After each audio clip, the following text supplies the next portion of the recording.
So this is the map for St George's. This is what you see when you walk in the door, well, before you get in the door. Lots of places, lots of wards, lots of places you can end up as a doctor and as a patient. On Monday, part of the ward round I was part of had 75 patients, 4 wings in the hospital, 10 different wards.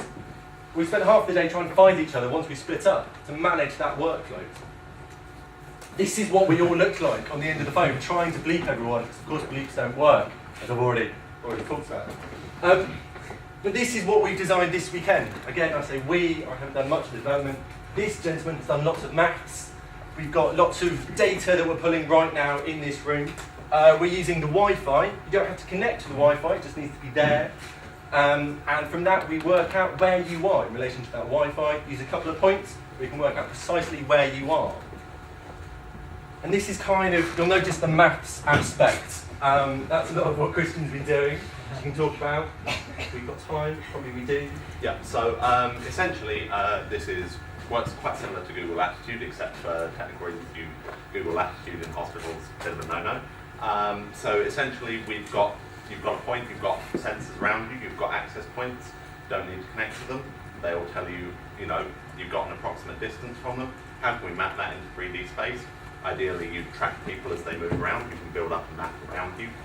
We cheated, we had a weekend. Let's pre-map it to existing places. We know that if we're here, these are the access points around us. Cheap, map in end space. How can we find what looks nearby? There we are, translate it to a map. Which, if Helen, do you want to run to the other end of the room and we'll see if this works? This may work. I might just go that way. It might be. I'm standing in the corridor. So this flashing dot is her phone. So if you Go away, go further, go further. You go further. And this actually uses Google Cloud Messaging Service in order to minimize the amount of data that's used on the phone. You'll see her dot has Saves the moved. battery. And she keeps But it does mean that we have to send the data to look very Google hard. Cloud and then look come very back. hard. I left it out there. Oh, you've left the phone out.